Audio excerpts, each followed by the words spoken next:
Okay, please join me in the Pledge of Allegiance.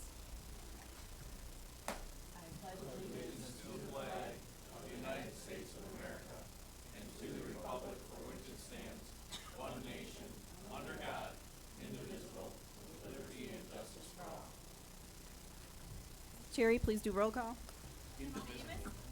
Present. Yep. Excused. Here. Here. Excused. Here. Okay, this is an open meeting of the McGonigal Area School District and has been noticed as such. Presentations, we're on to the school rep report. Max and I got a lot of really cool things this month from the various different schools, so we are going to shorten that substantially for you guys. But feel free to look through this on your own time so you can look at the really awesome things that the school district is doing. At McGonigal High School, Stephen Curtis, an MHS graduate and former student rep on the school board, talked to History Club and International Club about living in Sweden. The art department sold bowls, cups, and other ceramic items from the art gallery and raised $375, which was donated to the Empty Bowls of Milwaukee, which helps feed the hungry in the Milwaukee area. At Parkview, I just want to stop on that one. Those are all made by, what is Lewis or? Chris Loyce, one of our art instructors. Yep. I'm just, I was just very impressed. He makes them all, sells them, and then donates whatever is not sold. So, very cool. At Parkview on September 16th, they had our first Mustang Roundup of the year. They met in combined homerooms and were taught expected behaviors. If you guys look at the last page of the packet, you guys can see the matrix of what they were taught. So. All right, on to Big Bend Elementary. A group of sixth graders from Big Bend were part of a Mel Ellis Day, and as many of you know, there was a little invitation at the previous meeting talking about Mel Ellis Day as an invitation to kind of come and see this event. And just a little recap, Mel Ellis was an author that lived in Big Bend, and he wrote over 20 different novels, and one of his novels was actually made into a Disney movie, which is really amazing. The students created storyboards about Mel Ellis, and Mel's relatives, attended some of the events, and they were very touched by the amount of work that the students have completed. They also started at Big Bend a Road to Success program, or the theme for the 2016-17 school year. And then they also started a new engineering after-school activity for grades 1 through 6 at Big Bend. And the students actually make Rube Goldberg machines there, which is a very cool thing that they do actually in the physics department at the high school. So they just get a little bit of exposure to that early on. At Section Elementary, they had a Section 60 program that they started, which is a parent-teacher group fundraiser. And this is one of their main events that Section does to go ahead and create revenue for their school. And they do a wide variety of different activities, such as yoga, rock wall climbing, scooter maneuvering, hula hoop challenges, jump roping, and a whole bunch more. Eagleville celebrated their 167th birthday on Friday, September 23rd, and each of the classes did presentations for that. The kids sang happy birthday to Eagleville, and then they rang the original school bell 16 times, once for each of the decades that it's been a school. So that was a really cool celebration for Eagleville. And then on the second to last page, there's just a little update from Nancy Mulbrich on the PEP grant. And as you can see, there's a long list of different things that the PEP grant has done for McGonigal Area School District students, such as building a curriculum, an online curriculum with Focus Fitness, which I actually participated during the summer in, and that was an amazing program, and the customer service at Focus Fitness, even for the students, was superb. So they do an amazing job there, and that's a little bit of a shout out for them. But also they added archery as a new unit to the middle school, And then they added a little bit of a taste testing nutrition lessons to their curriculums at the in conjunction with the MASD food services. Okay, thank you very much. Thank you. All right, any citizens' comments? All right, we're moving on to the consent agenda. We have approval of board minutes of September 12th, 2016, and approval of vouchers numbers 108963 to 109331 in funds 10, 21, 23, 27, 41, 45, 49, 50, 72, and 80. Are there any questions or concerns regarding this? All right, hearing none, that's approved by consent. On to action items. We have appointments and resignations. Just one appointment. If you recall, last month we talked about a late resignation with the Clarendon Library position. We have found a replacement for this school year. Tina Heitzman will be joining us per your approval. Generally, when we have late resignation like that, we recognize that there's a diminished pool of applicants, and so in order to ensure that we have the best candidates applying for the job, we hire someone for 1 year, and then we reopen it in the spring when there'll be more people looking and applying for jobs. All right, I'll make a motion to accept. Okay, we have a motion second. Any discussion? All those in favor say aye. Aye. All those opposed, no. Motion carries.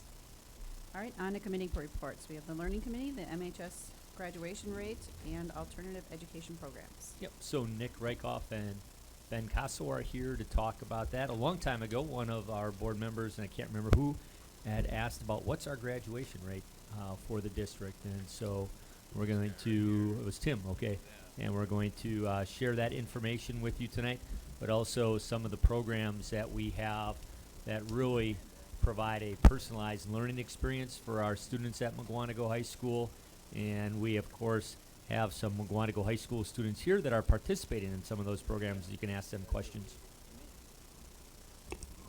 All right, so good evening. So in your packets, the first page, you have a summary of our graduation rates at MHS. Basically, our state breaks those down into 3 different categories, and they would break those down into students who graduate in 4 years or less, 5 years or less, or 6 years or less. And the reason we look at graduation rates is this is a really good indicator of whether or not our students are being prepared to be college and career ready. We've talked about that a couple of times tonight already. And so as you will see, our data is positive. Basically, the way this works is you've got a cohort year there. The most recent is 2015 that we have data for. And those are students that we would expect to have graduated in 4 years or less. And then, of course, you can see that we have additional columns there for those students who may take an additional year or 2, usually for particular needs for their programming, be it IEPs or other things that they may have that might result in alternative programming. You see for 4 years or less, generally speaking, we are in that 96 to 97% graduation rate. For comparison's sake, in 2015, the state average was 88.4%. So we are well above the state, as you would expect. When you allow for an extra year to accommodate those students with unique needs, we end up around that 97 to 98% range as well, so we add a couple of points there. And then for that 6th year, for those students who need it, we top out in that 98 to 99% range. And that changes a little bit from year to year depending on that cohort of students, of course. So really, all said and done, we're doing a great job moving our students along at the high school through a variety of different programs. And so one of the things we really want to spend the time tonight kind of talking to you about is that continuum of supports that we have. And that is a set of slides that we have in the next couple of pages. And Nick will describe the first few sets of programs. So in looking at what's available at MHS for students, with a wide range of needs, we thought this continuum kind of helped picture for all of you the array of services that are offered. So if we start on the left-hand side, and these are all in your packet, but we'll put them up on the screen too, going from left to right. So I guess we conceptualize this as the most supports on the left for students who maybe are at risk of not graduating. So what kinds of supports can we give students who may not graduate if we don't give them some additional assistance, all the way over to the right to how do we support students who need additional academic rigor and preparation for, most likely a college experience. So That's how we put it together. So starting on the left, what do we do for students who maybe are most in need and maybe are at risk to not graduate? So one of those things that we can offer is an alternative placement. So these are placements of students whose needs can't be met in the traditional sense at MHS. Right now, we do have about 20 students placed out of district in 7 different locations. Those range all over from places like Lad Lake or Genesee Lake to different kinds of programs like the Richardson School, Learning Center West, which is provided by CISA. But we do pay tuition to those entities to educate those students, and then we also have to offer transportation. So we're transporting the students to those alternate locations. So that's pretty much the most severe need. Those are students that have very significant needs that we don't feel like we can meet in the within the school district.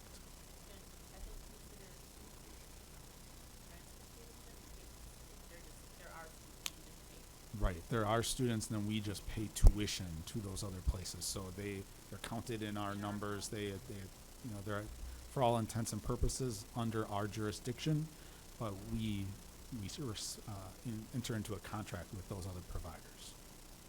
So the examples that you give, they're pretty general. Can you give a little bit more example? I don't want to give any exact specifics, but just, behavior. Yes. Right. So when we talk about alternative placement with these programs here, Nick mentioned a few of those schools.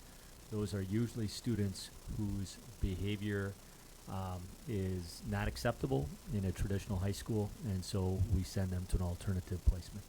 Okay, but what's an example of behavior? Bad behavior that's not acceptable. If I watch YouTube, I can find kids pile driving teachers, for example, and I don't think that's going on. That would here. do it. So in the past, what have been some examples that may have occurred that Sure. would put that child in that situation? So I want to be careful and make sure Right. that Well, don't say any names, but so repeated refusal to follow school rules, repeated sexual harassment. Sometimes students have some legal issues outside of our building. They have not, it could be possible that they've never broken a rule within our building, but because of severe behaviors outside, they have to be sent to an alternative location. So, serious crimes. Or if the student is a threat to themselves or others. That'd be a good way to describe it. Does the Some- board have a written policy on this as to how to determine that, or is that outside of our realm? That would be administrative procedures, but we can. That's a good question, Erica. To see if we have a board policy on that. I don't Can't think so. recall, but we can take a look at that. If you Right, wanted so more specific details, I think we could come back with some, but we'd have to talk about it in closed session. That might be the best way to handle that. that's right. I think my biggest thing is, so I've been out of high school since 80, I graduated in '92, but 80. Sometimes we put ourselves in a plastic bubble, and I think it would be a real good idea to kind of get that reality of where we currently sit, so we have a baseline. I really don't know. That's why I'm asking, because I'm not 100% sure of what's the typical Sure. student. I can bring you back some more specific examples of that, and we can talk about it in Alright. executive session. As we noted, though, it's a very small number of students. We're talking about 20 students in the whole. The whole district. So it's not really just high school. And you know. this isn't the kids that need, that would go to, I know you've run hearing impaired, cognitive disabilities, are there some that are disabled enough that they have to go to a special place, Mhm. or are we able Correct. to handle most of the? No, there are some Mhm. that their disability is so severe that they go to an alternative placement also. And we are, if they live, Mm-hmm. question. So any students who live in our district up to the age of are our responsibility to educate or keep in our educational system. I'm asking, I mean, so that. Up to can- 21? Right. So, if let's say they are, so they can't speak or that, it's still our responsibility to find them and that. Right, and depending on their needs, there may be, you know, if there's only one student with those kinds of needs in our district, it may be advantageous to look at another program where they might get services that meet those specific needs. And maybe even in a better way because they're prepared for it. Right. Right. Okay, so that's on one end. As we move across, we'll go over to GOAL, which is the high school's credit recovery program. So really what GOAL does is it offers an opportunity within the high school, not having to go to an alternate placement for students who have previously failed coursework to regain that credit. So we use an online course management tool. It's a part of our alternative education program. In addition to GOAL sessions during the school year, there's also GOAL offered in the summer. And last year we had 52 students take 172 different courses. And that can be, just for reference, those can be semester long also. So sometimes students only fail half of English 9, for example. So they only need to retake, the spring semester of English 9, which is much better to put them in something like GOAL to make up that credit rather than messing around with their schedule so that they have to repeat that one semester in an English classroom. Does that make sense? Is that through a third party, like, well, not third party? Is it, I know, but is it? So it's through monitored. accredited- It's monitored by our teaching staff Alright. using this GradPoint software. So it's all really delivered within the district. And Is that the same kind of thing that would be, not exactly the same, but we would do some, it's like off campus, like Waukesha has, where they do these classes on, pardon me, like an e-learning academy, right? Would it be that, cause that, with those also, it's graded and someone is connected with those students from the school district, it's what most of their work Right. is done? I think the difference, oh, wait, are you saying, are you talking about like an alternate placement, or are you talking about like, an eAchieve online Wisconsin Right, 'cause virtual school Right, 'cause kind of? in Waukesha, the kids can do that, whatever, but Mhm. they are, Cheat. there is a teacher at the high school that is responsible for that student, and if their assignments aren't in, they get a thing, you're not gonna graduate, so there's someone looking, so is this Right, similar I think, to that? I think There's it's someone- probably similar. The difference would be that GOAL is meant to be a credit recovery. Oh, right, So no, it's I'm just saying, but structured so that it's not the delivery of As the exact same extensive and- course. Cause they Right. already did that. They were already exposed to the course once, so you're not gonna start on day one and go through every single lesson. You're going to modify the curriculum to determine where their gaps are and then get them caught up, as opposed to re-delivering. So I think that would look different if you were delivering a course for the first time, Okay. right? The online modules that a student would go through, if they were learning a course for the first time, is probably different than a credit recovery, but Are the might be I guess I'm similar. trying to understand that whole process too, are the modules written by or modified by the teachers at Waterville, or is this grade point a do they have that? Does that make, is it a Yeah. canned Is it curriculum thing? outsourced?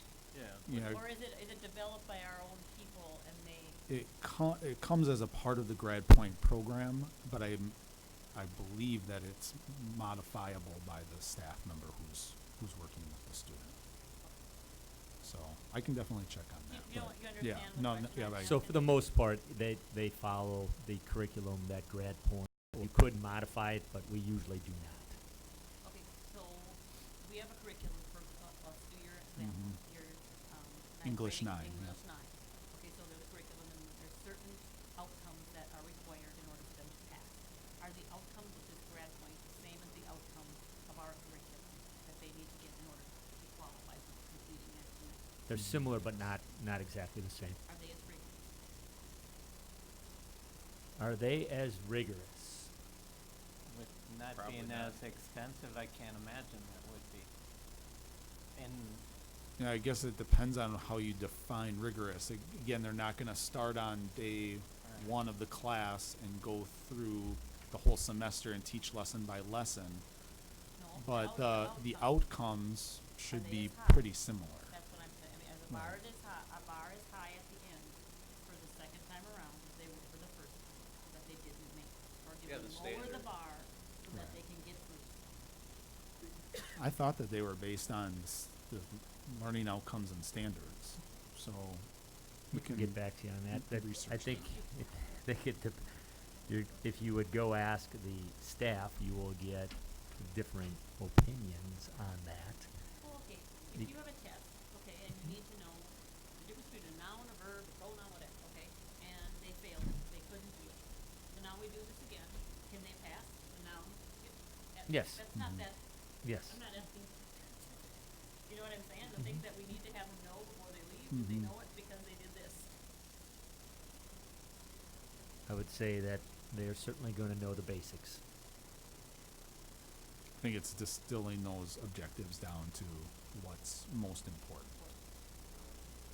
So, okay, if we keep moving across, then we'll get to things like the RISE program, which is really our high school tutoring program. So in RISE, students are given an opportunity to work in a structured environment, to complete their classwork, to work on organizational skills, to set academic goals and work towards those, and have somebody actually monitoring those a little more closely than might typically be done at the high school level. So I think that this is very similar to programs that we offer at the middle school also, in terms of resource places for students to go. And there were 75 students that worked in the RISE program with those staff members last year. If I could, I'm just going to go back to the goal program. When you talk about academic rigor, you have to keep in mind the most important thing that a student leaves Mugwanago High School with addition to a diploma is the transcript. So Emily and Max, with their plans for next year, Emily's going on the Carroll. Max, have you chosen? Marquette or University of Virginia. Okay, so they are not going to want to leave with a transcript filled with, or as a matter of fact, any goal courses. They're not going to be accepted by the university. They're pass-fail. So these options are for students with different plans than what our college-bound students want. Doesn't mean that they can't go on to some type of university or WCTC or have a great career, but the transcript is what's going to determine where you're going to go after you leave Mugwanago High School. So does it have the same exact rigor as an English 9 honors course? No. Or even an English 9, regular English 9? Probably not. But at this point, the student is trying to make sure they graduate from Mugwanago High School. So a pass-fail option is okay for them. Okay, so we have some classes, I think those are coming up, that are for kids that are not able to complete even our Yes. basic. So those are called A-level courses. Correct. I don't think we have those. We don't have those. We don't in have here, those no. in here, but that's for students. Lots of times they have special needs, students with disabilities, and so that's a different type of course also. But this goal is, It's only for kids that have failed classes, usually, oftentimes twice. Sometimes they failed world history twice, and then they try this option.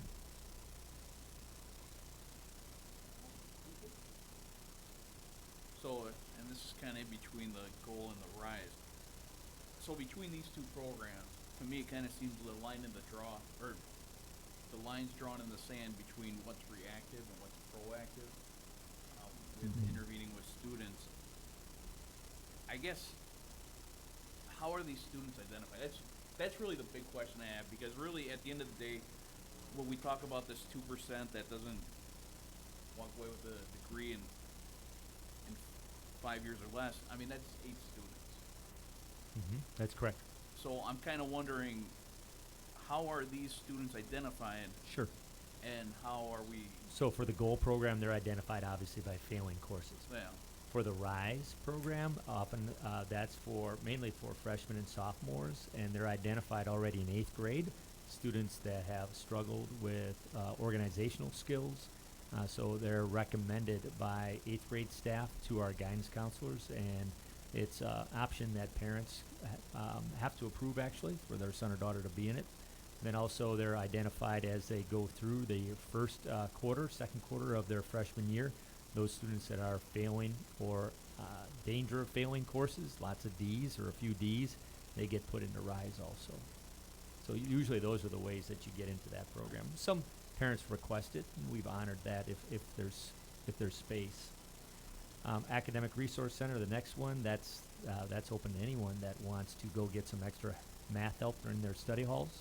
And are there cases of RISE? I mean, the students then get the organizational skills and Get excel exited out of the and- program. Absolutely. and end Yeah, up yeah. Yep. right Oh yeah. Right. doing a normal course. No, I Right, know 'cause there's We have a whole- of people. whole So list it's of like- freshman boys that Right. aren't always the most organized, but Exactly. they grow up and And they get the help, and then And they mature and- continue through our high school like anybody else. Right. So there's not 75 students sitting in the RISE Right. room at one time. So, right, there are students that are cycling in and out as they're identified.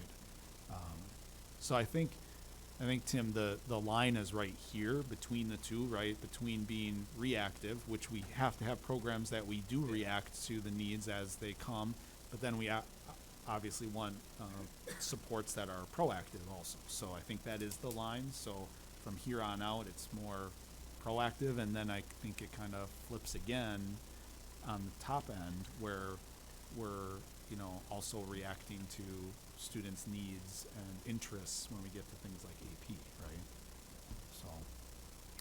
So that's RISE. And then if we keep on moving, we get to the Academic Resource Center, ARC, that Sean mentioned. ARC is primarily math focused right now. It's actually staffed 3 days a week by our math teachers. And so students go to ARC, are able to get some extra help in math, tutoring, help with work they might have missed due to an absence. And last year there were over 2,000 visits. And if you figure there's Not much. 30-some weeks of school, it's only open 3 days a week. There's a lot of students utilizing it, so that's great. And then this is good as far as the high school. Correct. Is there any benefit to considering something like that? oh, we have Mhm. tutoring programs at the middle school Mhm. too. We can bring that back next time. So this is a little bit Right, this of is, Yep, right, because again, the question was about graduation rate. And I'd like and then to- how we're supporting graduation, right? And I'd just like to make the point that this ARC is not just for like students that are struggling in like basic classes. This is for students that are struggling in all math classes. Like Mhm. I've gone to get help with Creek Calc numerous times. I'm part of this 2048 numerous times Mhm. last year. Yeah, I think and that's I'm a- sure I'll be making my trip. That's a here great to point, Adele. Max. Yeah. And I think that's important to know probably at this point on the continuum, right? We're not just identifying students who need extra help. This is now becoming open to everybody, and then again on the upper end as we get to those other programs. So then also open to a wide variety of students are things like the co-op program and work study, the GPS partnership. So, co-op is a credit-bearing option for seniors who are looking for job experiences. That's at least 15 hours a week, primarily in the career and technical education fields. We had 81 students take advantage of that work experience last year in 6 different areas, including family and consumer, business ed. And veterinarian, I mean, I know that they have a program with veterinarians too. I think the work experiences range pretty widely. And that's not someone who is, a challenged student. Right. That's no, anyway. more than Yeah. a doctor. So, and then this is also, I think, kind of where that the GPS program fits in. That's a little bit more of an alternative education program for students at risk through Generac, and we typically have 5 to 10 students enrolled in that program on a yearly basis. So that part of work study is a little bit more. So the GPS program is a 2-year program. We have had some students that have participated in just 1 year, but it's supposed to be a 2-year program, and that is the program where the students no longer attend McGuanago High School, but they actually go to Generac. They take class in the morning there, and in the afternoon work on the floor. Probably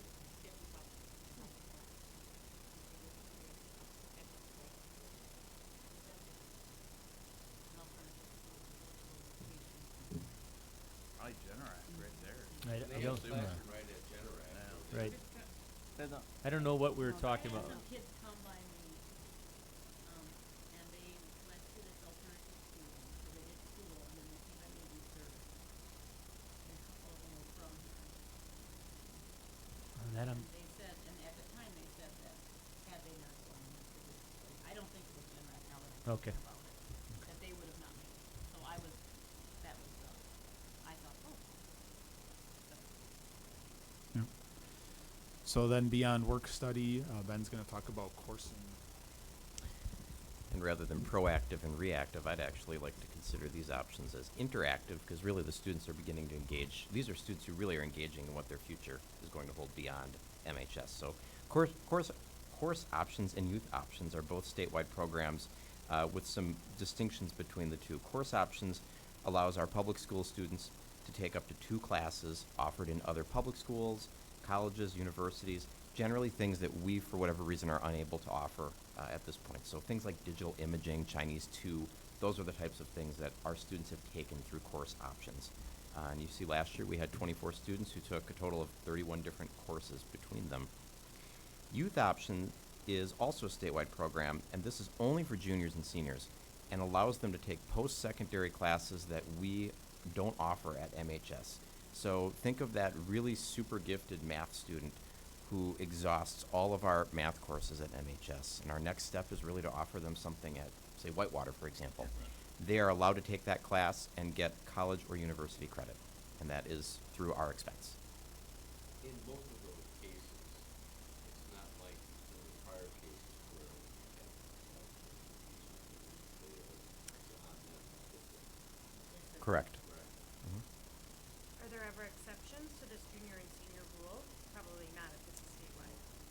Not for youth options, no. That's pretty clearly spelled out in the state law for that. Right. So if there was a sophomore that wanted to take something, Course options. And are course options online or they are on site? typically on site, but they don't have to be. So a student can take online IED through another school district and it would go to a course option. One of the reasons why we developed that program here, that we have to continue to do fitness, because then we don't lose students to course options, the online IED. You said that's for math and whatever? Well, those are examples I gave, but really could be for any content area. So I mean, if a kid was awesome with chemistry, and he wanted to take college level chemistry, and do some cool stuff, they could really do that? Like the school? So they could start with AP chemistry, right? Mhm. HS, and if they get through that and they're going to the next step.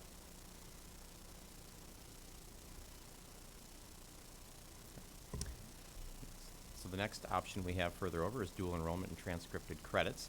And these are some exciting options as well. And so both of these options are basically college level courses that are taught by actual MHS faculty that are certified through these post-secondary institutions. We work with 2 in particular, UW Green Bay and WCTC. Currently we've offered 3 courses through UW Green Bay, and you see them: College Speech, German 5, and Spanish 5. And then through WCTC, we actually have a whole range of college and or career and technical types of course offerings that we have carried there. You can see that this has been a big benefit to our students. We last year had 251 students who earned 656 credits overall. So that's a great opportunity for them to start to bolster those college transcripts without ever having to leave MHS. So before they walk out the door for graduation, they're on their way towards their college degree, whatever that may be. And then one other option that we have to help them, we've talked to you a little bit about advanced placement, and Mary mentioned that in her report earlier this evening as well. You're somewhat familiar with that, but that's a program created by the College Board, and that helps us provide college-level curricula and tests to high school students. They take those tests in the spring. If they earn a sufficient score, 3 or better, they will be eligible from many colleges and universities to get advanced placement and college credit. And so last year we had 407 students that took 16 different courses that we had offered, and for a total of 740 different exams. And so that is great that's a great opportunity for students to get college credit, again, without ever leaving McGuanago High School. And that really is a huge cost savings, as Mary pointed out. If you have kids that are approaching college or in college or recently having graduated college, you will know what kind of a cost savings that is, and hopefully helping them graduate in 4 years as well, if at all possible too. So that's sort of the whole range of supports that we have, from most intensive to, well, most intensive on the supporting side to most intensive on enabling our students to go as far as they possibly can. So any other questions we can answer for you? Thank you. I got Oh, one. sorry. So let's say a student just wants to go get their GED for whatever reason. Do we support them through that? I mean, obviously, it's, So our first place is always for them to earn their. yeah. Yeah, I think that's the best bet, but, you know. But I guess that's, I mean, life's full of options, and obviously that's always an option. It's not a good option, but it's better than nothing. So I don't think you can take the GED test until your graduating class has graduated. Okay. And so then we probably are not helping those students earn their GED. However, WCTC does have programs to help kids earn GEDs or HSEDs, the high school equivalency diploma.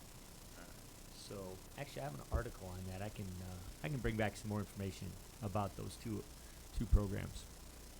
All right, thanks. And then I got one other question. So like going back to the graduation like rates, is there like an alumni survey that is given out maybe like 2 years or so after the students graduate, like just checking up on them and seeing like, have you gotten a job, have you gotten accepted into college, did you skip a year, just kind of get extra data about those students and where they're at outside when they leave the doors of MHS, like where they're at and how we could go ahead and better our curriculum to go ahead and help them get into those universities or get those jobs or internships. Like, is there anything like that happen? So we used to do a postgraduate survey for all of our students, and that sort of was a victim of budget cuts. We still do a postgraduate survey with students that are involved in the career and technical education program, so we do get some information from there, but it's not a bad idea for us to try to gather more information about our graduates. I will say this, it's a tough task to get high school graduates to answer surveys, though. Well, I mean, like, Once I'm they're off to sure- college, they yeah. generally don't fill out those surveys. I wonder if you did like a Much sur- more time consuming than you might think, because somebody is constantly trying to track those contact information down for all of those graduates, find out where they are, how to best contact them, follow up and make sure that they got the email or whatever, when you submit it. But we'd love to have that data. Yeah. That's a great idea, Max. Cause we used to do it on paper. Mm-hmm. They used to come in the mail. Yep.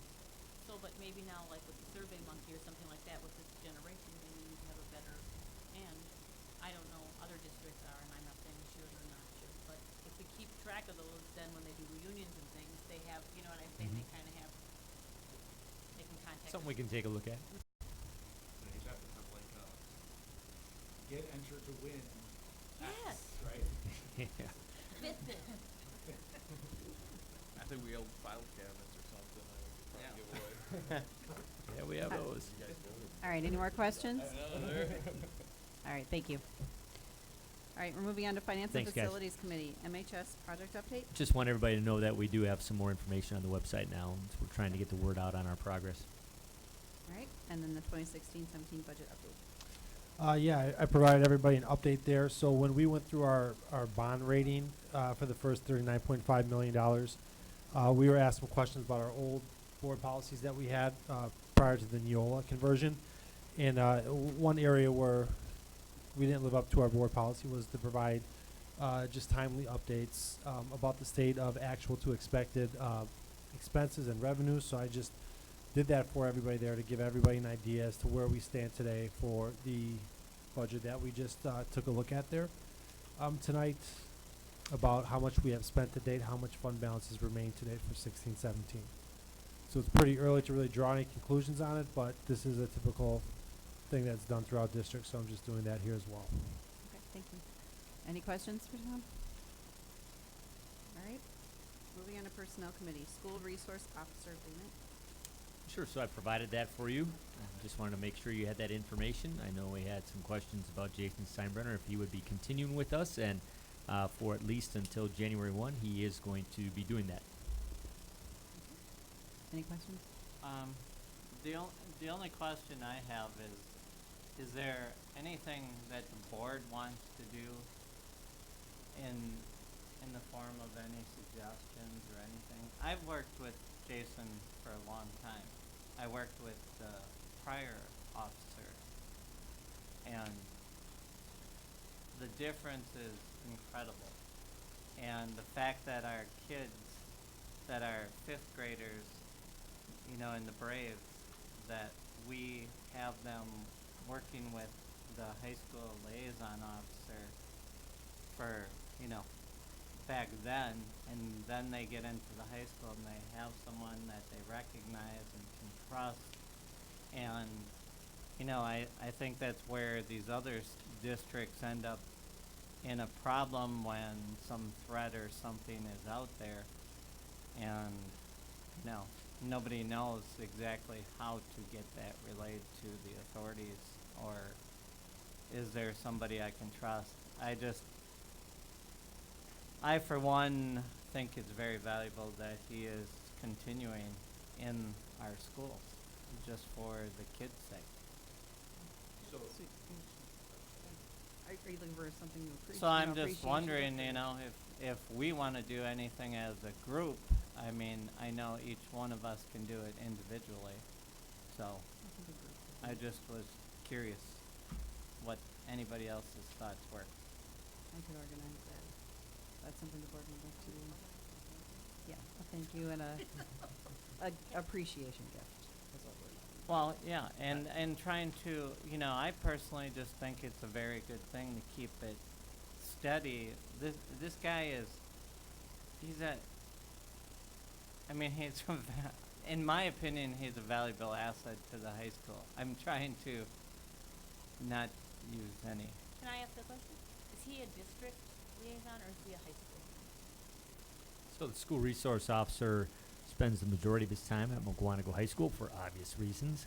Okay. Big school, bigger kids, bigger problems usually, but also spends some time at Parkview Middle School.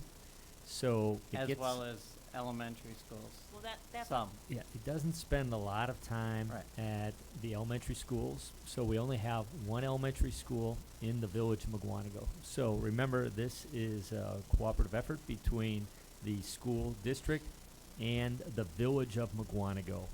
So if you recall, I do. That's why I was going to ask. So he won't even go there then. So he cannot service the other because of where he. No, he can. No, he certainly can go. He certainly does go talk to students at Rolling Hills or Big Bend.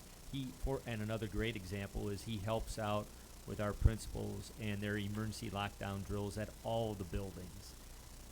The majority of his time, though, is going to be spent at schools within the village of Mugwanago. Well, and so my thought, when you asked if there's something else that's where my mind went. So it was like whether or not if you'd like No. have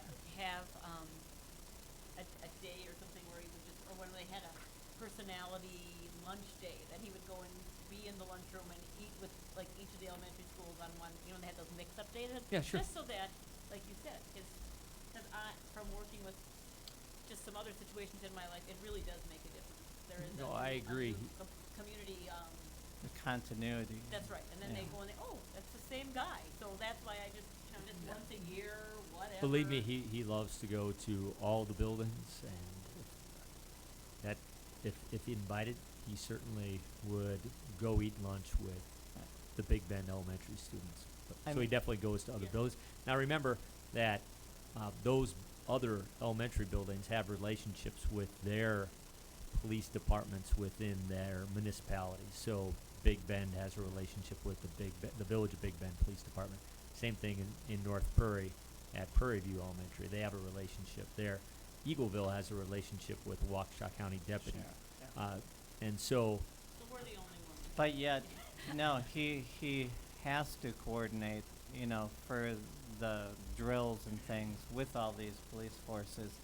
I guess where I'm going is that as a district, as a school board, I would like to see us put together some sort of letter to the chief stressing the importance of keeping that continuity in our district. He's an exceptional guy.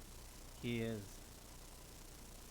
so by the book, but the kids really respect him. I've watched, again, past ones. We have them in front of the Braves every year, and he nicely reads them the riot act, and he is at all the football games.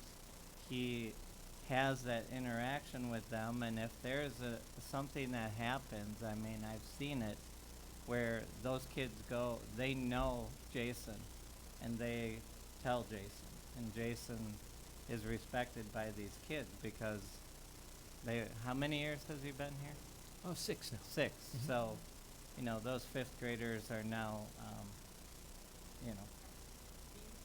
So it's pretty incredible. And I just, as a school board, I'd like to let the chief know that, in my opinion, that's important that we keep that same person, because again, that continuity and trust that kids have, I think keeps us out of a lot of trouble. So, and that's worth a lot. And it's not like we're paying him more because he's there again. We pay whoever, you know, our portion the same. So it's not a money thing. It is a person thing. So. But I'll kind of what Art's talking about. I guess what my question is, I mean, obviously Jason is good at it. He likes doing it. Yes. Right? Yes, very much so. Has there been any, I mean, did the chief indicate that there are other officers in his force that have expressed interest No, at that? no, he has not, and he hasn't. And so it's more on the chief's end of things that he feels like he should rotate it out? Yes.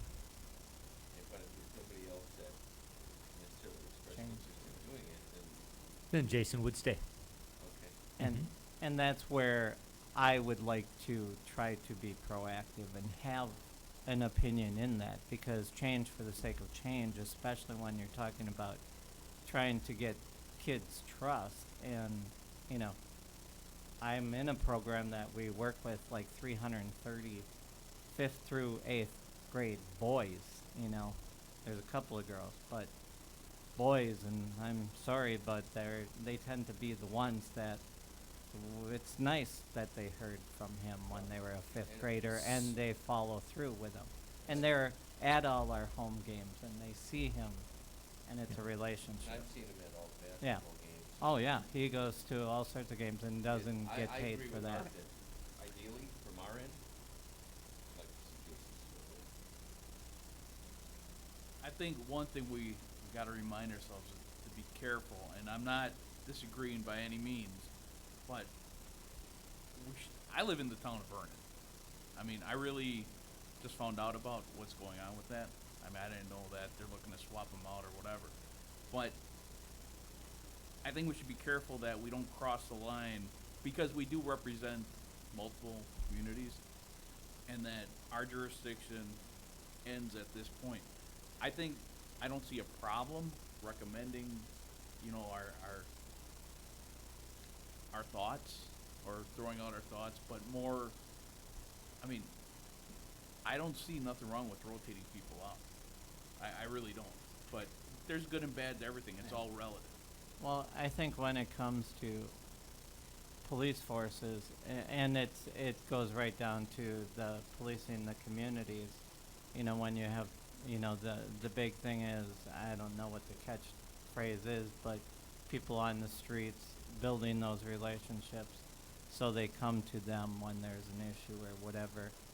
You don't trust someone who is a new face every other year, and we've had an example of a bad apple that you don't ever know. I mean, the one before him was not. I think by just thanking him and telling him what a good job he does and how much we appreciate him, and the relationships he's built with the students, maybe would just be, because you can't tell somebody else how to do their job. No, I would but like we to- can. I would like to send a letter of appreciation to Jason, but also we do pay, correct? To have him- 2/3 of the cost. 2/3 of the cost to have him in our district, and we should have a say in who we have. And I think it's appropriate to send a letter to the chief expressing our like of Jason, and that Right. I wouldn't like a change. I think he does an excellent job. I think the kids trust him. He's always out and about, so the kids, they have access to him. Yeah, but on the same note, then we should open it up to the other communities. Why not the We Village don't- of Big Yeah, Bend? but we Why don't not have Waukesha con- County we don't Sheriff? Because have- we're not gonna happen. in the village. We're in We're the in village. all- We no, but But in the high the school, high school that's is the where only he's thing that truly controls assigned. it. Yeah, If but we if were the in town Big of Bend, Waukesha, or the Waukesha County, I mean, that argument, no. he So- is a you know- school liaison officer assigned to the high school and to our district. He works From the village. for, from the Because village, we're because in the the high village. school is in the village. That is why it's in the village. I get it, but if We he- don't have other officers assigned throughout the district to any other building. Okay, but his jurisdiction ends where McGuanago ends. He can't go into Vernon unless it's a mutual aid assistance and say, I need to go take care of Right. school business. No, but he can, But he I does would love work to with see all him those. go and meet with the 5th and 6th graders once a year and say hi and eat lunch with them, so they get familiar with them, and especially at Parkview. And then again, so by the And time they get to the high school, they He is know who they welcomed can by talk to. the North Prairie Police Department, the town. That's not stepping You on know, their they- toes, They that's just. work with him together. I Yeah, know. but for- Because legally- eventually they will be No, in his legally, district yeah, you all can't. day long. But Yeah, if something it- happened at Big Bend, right. and he was there, and he decided to take action, I don't think he legally can do it. He knows where his district is. though. All He right, can knows I what ask the a question? limitations Are we still It's debating not. if we're sending letters? Well, no, I don't have a Okay, problem with the then letter, I think we you need to know? move on. It, Move on. that's my, Okay. Do we have an agreement with the letters? Yes. Yes, yes, yes. Okay. Letters, check. All right, Superintendent's report. So just, I also had included information on search and seizure, because if you recall, last spring, when we had our drug dog search, some board members expressed interest in Doing some making other the searches a little more rigorous. And Government state. Max and Emily can tell you that we just had a drug dog search this past week on Thursday or Friday. Yeah. One day last week was Thursday. Thursday. We had the drug dog search at McGuanago High School and Parkview Middle School. Per school board policy, we do it twice a year, and we did not find any illegal drugs. However, to make the searches more rigorous or vigorous, we run into some legal issues, and I tried to outline them for you in that memo.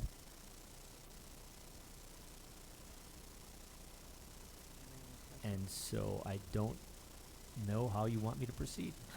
I think the policy that we have after reading that, to go there and pay a lawyer, I mean, I think we do the job that we are able to do. Right. I know they hit the cars and the lockers, correct? Right, the cars in the lockers. Right. And obviously, if there is reasonable suspicion about an individual, the administrators, the police officers can conduct a search of that person's backpack Right. or their purse or their person. But to go to, I don't know what class, was it first hour, second hour? Yeah, first hour. So what do you have first hour, Emily? Student government. Oh, student government, well, they probably wouldn't go there, but anyway. Yeah. What they couldn't do is go to the student government classroom and tell all the kids to come out in the hallway, line up, and have the dogs run up and down and sniff all the students. Or even tell all the students, bring your backpacks out here, line them up along the locker, kids go back in the classroom, and then have the dogs search those backpacks. That would not be a legal search. So, How many times have they ever found it? I mean, out of all our searches, how many times have, this time there was none. On occasion, there's a couple, 2 or 3. what kind of percentage, like, One Well, we time have out of 5 or- 1,600, over 1,600 students at Mugwanago High School, and we might get 2 during a, well, but I'm saying, like, let's say we've had 5 searches, and one search produced something, all the rest, nothing. Yeah. I mean, what kind of percentage would you throw at it? Pretty low. Less than 1%. How many, out of how many I would say Searches maybe, total, you know, any incident. maybe 2/3 of the searches result in some kind of finding of illegal drugs. And it's nothing like heroin, crack, or, No, marijuana. Usually Okay. marijuana Oh. residue found in the cars. Okay, I'm gonna ask the students, is it a joke? You know they're coming through, the kids have the backpacks in their rooms, they're covered, they know they're covered, and, We don't know when the dogs are gonna come. correct, but if somebody has something, where will it be? In their backpack or in their locker? A lot of times it's in people's cars too, though. And they do check those.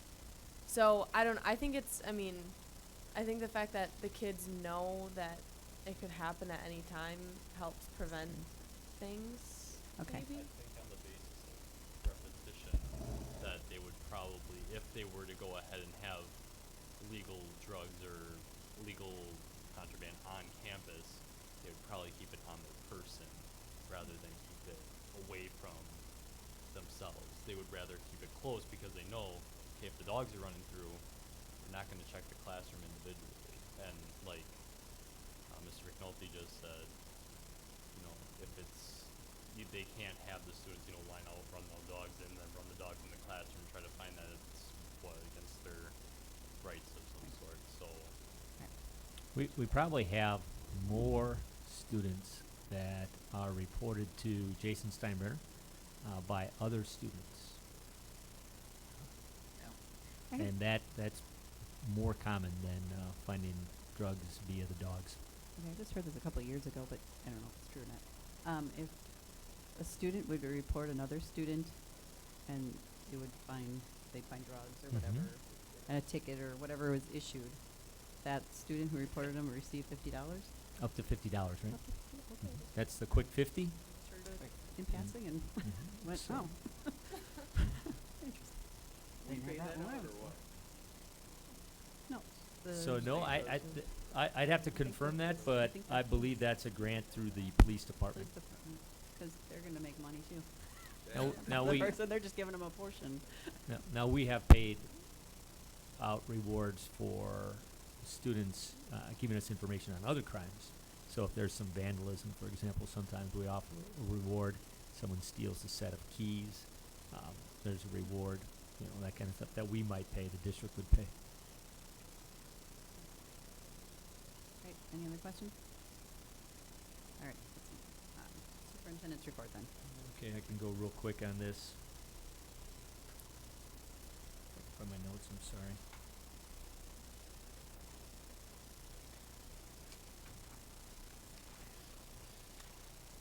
I do have them. Okay, so the DPI report cards, in interest of moving along here, I'm going to email you some information. That in the end of the month, actually until the end of October, October 31, Halloween. So I'll send you those results, but I can tell you that we have some really good results on the DPI report cards for our schools. Some really good results, so I think you'll be pleased with that. But like I said, I can't share that details publicly until the end of October. We do have one Merit Scholar semifinalist, and that's Tiburon Benavides. So I provided that press release. Last year we had 3. This year we have 1. That's outstanding stuff when you think about 23,000 high schools across the country, 1.5 million juniors taking the ACT, and then they take the top 1%, a little less than the top 1% of those juniors' SAT scores, and that's how you become a Merit Scholar semifinalist. That's about 16,000 kids. Then from that 16,000, they'll identify 15,000 as finalists, and then about half of those kids will get scholarships. So pretty rarefied air right there. So congratulations.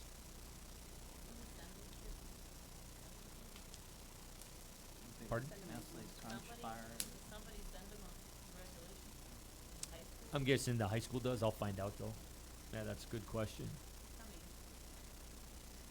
So our staff, our district office staff, is finalizing our third Friday numbers, and we think, are we comfortable saying we think we're going to be better off than what we thought? Yes. Yes. Yes, we we're do. comfortable with that. What was that? Yeah. Was Yes. it, was That's it, all we have on were that. your projections inaccurate?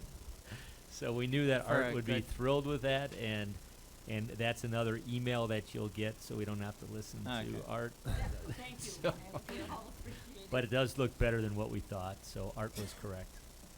Oh, okay. I did, I heard it too.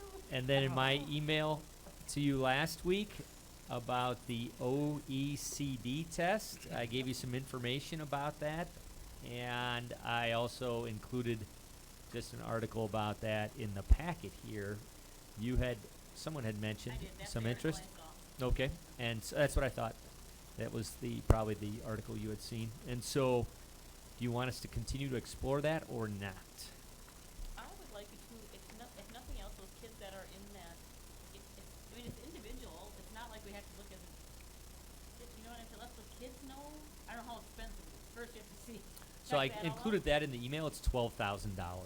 For the whole school, So only so it's for 15-year-olds. okay? So and then you pick you do a random sample of 15-year-olds, approximately 75 students. So those 75 15-year-olds will be identified to take the test.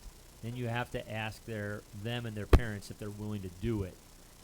Okay, so the 15-year-olds, what, are they, those are sophomores, right? Freshmen or sophomores. Because you get your, okay, so are any of those involved in that, certificate or that world, we approved that global certificate? Yeah, so the global certificate, so some of them could be at least starting that process. 'Cause Sure. I would just think those kids, because that's what they're looking to do. But I think No. you said it's a random sample. Well, you Yeah, can you pick can't who do- your random is, right? No. No. So we take all of our 15-year-olds and they'll tell us how to randomly select them. Because when, in that article, from Kelmarain, right? Mhm. Isn't that who did it?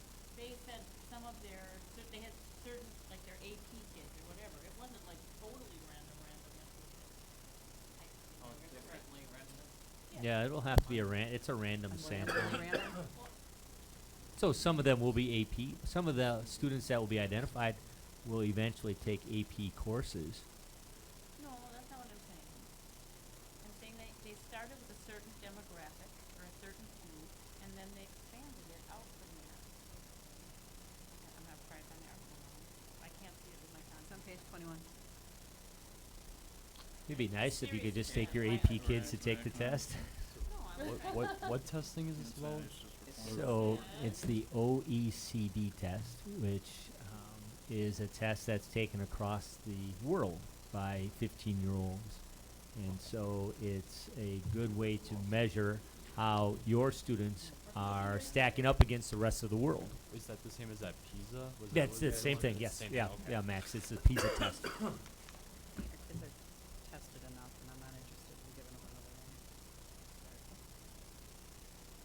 one. I'll look at that again Cherry, but I do think, Kind of you know what I'm saying? Because like you said about the test, this isn't like you have to take this. This isn't like all sophomore tests. It should be, yes, my kid's interested in knowing if he, where he stands. So yes, I think they may have been able in the ratings to narrow the sample because they have charter schools. oh, maybe. So they may have been able So they to just say, took it in that charter. right, so it's within the Yeah. charter. Which That would So they have the global charter, for example, so they may have decided that only students in the global charter high school will take this test. And that way they could be assured of having students with an interest like that take is the it exam. $12,000 time? Yes. I just would love to know how our students have it school, considering we're so concerned about how they stack up. That's just my personal opinion. So I hear one yes and one no. So what are the rest of them? If they do it for free, I'm in. No, it's 12,000. I know what I'm saying. Talk to them, say, look, we'll do it for free for a year, no. and then Art? otherwise. I'm no. not interested at this point. Okay. All right. And the December meeting? December meeting, I think we're okay to have one meeting in December, and I'm wondering if you want to do it on the 12th or the 19th, or something completely different. You know how December is, everybody's extremely busy, and we're going to have, the conflicts are going to be there no matter which date we pick. And if you want me just to send an email out and ask you, if you don't want to decide tonight, that's fine too, but I want to get it on your radar that we'll have one meeting in December, and the 12th is one. I guess the 5th would be an option too, but we have a meeting the Monday prior to that, the last Monday of November. So that's why I chose the 12th or 19th. I'm assuming nobody wanted to meet on the 26th. I would be okay with that. Everybody else. All right, why don't you send out an email and then. I'll send an email. Great. All right, correspondence and legislation. Nope. Board member questions? Yep. Okay, so I've had some conversations and I'm bringing for everybody. The shout outs that come up, I'm still not getting them from the places I thought I would be getting them from. However, I don't know if you observed that at our annual meeting, there was no one other than 2 people. And there was not a shout out, there was no information about it out there that I saw. And you can't expect people to come, but yet the FOMA Fest and the other thing, everybody in the whole district gets a shout out. I think of anything this board needs to promote, it would be the annual one.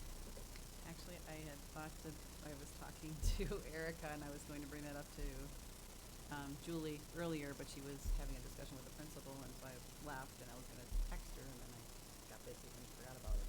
But Erica had the same thing. She had posted something on Facebook, and then I shared it, so everybody saw it. Hopefully, knew that. I think we're up against the presidential debates tonight, Well, and and there was no way I we were going to did win that say- one. Well, and that's true. I mean, tonight was because of this, and Yeah, we there's- wouldn't know when you set your thing what it Yeah. was, but I'm just saying, there was nothing. I mean, did and not. I. Cherry, I- we do post. And I went on to the website, our website, the calendar. The annual meeting was not, annual meeting tonight. It was in the little thing, annual meeting in our little calendar. It was not even one of the highlighted things on the front. And I mean, We do, in terms of what our requirements are, we do publish a class two notice that was in. and how many class 2 notices do you read? We say, well, we maintain that obligation. What we do that, we did that twice. We published it twice, and we published the budget in the chief. I'm From not the saying we pr- didn't do what we Right, had. right. And I'm saying also that as compared to other school districts, when I was with the Swallow School District, I attended Arrowheads as well. There's really low turnout these typically. I understand that you have been doing it a long time, but that doesn't mean we have to say, oh, that's okay, we're just gonna, let's tell them it's out there, let's tell them what's gonna happen, and maybe we could even make something like that made it worth their time to come. I don't know what it would be. Tom gave a great presentation on the I could- budget. What more would they Yeah, want? Tom's presentation, budget that's a is- winner. Song and dance from me. And I'm not Alright. talking about this, but If that doesn't get them to come here, I'm not sure what will. One of my PowerPoints. Can't get them to come to a regular board meeting, you know, on the annual meetings, so there's only, when you see people in the so much seats, you can there's do. some hot topic or something, that's the only Well, time and you even see if a they bunch of come people because here. you say we're voting on the tax levy, did you know If that we- that's what we did? Did you know you had to say before you came and said? No, No, probably not. And I was disappointed when I looked on Facebook because I expected there to be something for me to share, and there wasn't. So then Okay. I had to type up So my maybe own for thing. next year. Yeah, Yeah. absolutely. We Yeah, can so- publicize and it we more. can hit Twitter, although I won't retweet it, otherwise they'll not follow me. They'll unfollow That, me. it's not a problem. I assure you we can publicize it more, and we'll get that done for next year. Okay. Anything else? We get the same two people that came this year, two public. We had It's not three just this citizens here government, last year. there's a lot. We had three. But I hold was on. Yeah, we can do viewing that. our But All right. this is meeting the first year we did online, it so- later in the year in hopes to get more people, but maybe Town people board's didn't the even same way. realize that it was. I think we Well, moved I it think back. It was because of the budget too, I Right. get that, Yep. and the state aid Okay. and whatever, but, you know. Okay. All right, we're moving on. Citizens' comments? All right, motion to move into executive session. Second? All right, we have a motion, a second. Roll call. So, Pam Algernon. Aye. Todd Simmons. Yeah. Erica Connor. Yes. Don's not here, Mary. Yes. Art. Sure. Craig's not here, Jeff. Yes. Jerry. All right, What's up with that? you're getting a How 2-minute break. excited I am about. Be fast.